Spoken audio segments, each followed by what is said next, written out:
He sits down to a piano and he just starts playing, and to me it was very much like when a husband has lost his spouse, his wife, and he goes to the graveside and he sits there, brings a chair, and starts talking to her. And him playing this piano was like he was talking to the house, recognizing this is the last time he's going to have this chance to sit in the house and do it. And he starts playing. One dark day on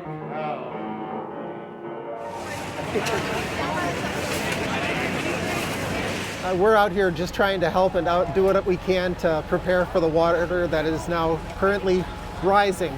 We could really use the prayers of our brothers and sisters in Christ. A lot of the people who we worked with over the last year that were affected by the 2015 flood are now threatened once again. So we're at the house of Ruth Hauser. She's been a member at St. John's Lutheran Church for 50 plus years. So really when this happened, it was really just sending out a plea to the alert members and then also to our congregation, anyone that had time today to help. People came and helped make sandbags. There were 17 loads of sand put into sandbags and the wall built by Wednesday night. Appreciate you coming down, and you and Greg as well, all your help here the last couple of days. Appreciate it. It's humbling. Coming up to an elderly gentleman. His name is Dick Keyser. He's 90 years old. I could see that the floodwaters were coming up and they weren't going to stop. They were already up to his front porch. I got him and his dogs out of the house, convinced him finally to get out of the house, and got him to our church for safety. And I was going to come back and get his car, and in the probably 10 minutes that took to get him to our church and come back here to get his car, it was too late. So we had 10 to 12 people from our church, our Lutheran church. Right. Oh, I mean, it really gets to you. The love that poured out. Yep.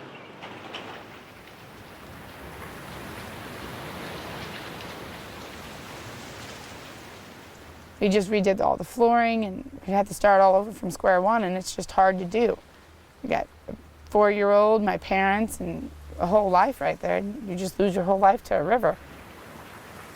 We're headed into Eureka, Missouri, and we're going to be removing their furniture that's been flooded and 4 foot of drywall that's been saturated with the floodwaters.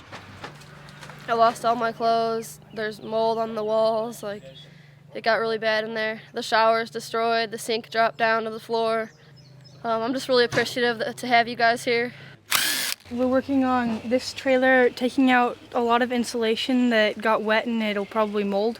So what Matthew and I are doing right now, we're taking off the siding so that we can actually get underneath and pull out all that wet insulation. First we have to lift up this, then get to the screws to take this out, and then we can get under it and cut off the insulation from where it's nailed in, and then we can haul it out.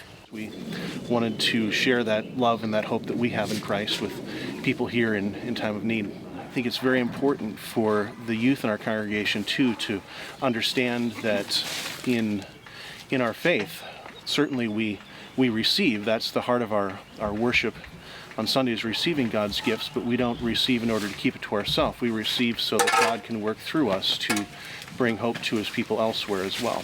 There's so many people that are in our congregations that love to express their Christian faith with their hands by serving others in a time of need. And it's a great way to incorporate so many people across the Lutheran Church Missouri Synod to, with their hands, serve and care for their neighbor and express their Christian faith.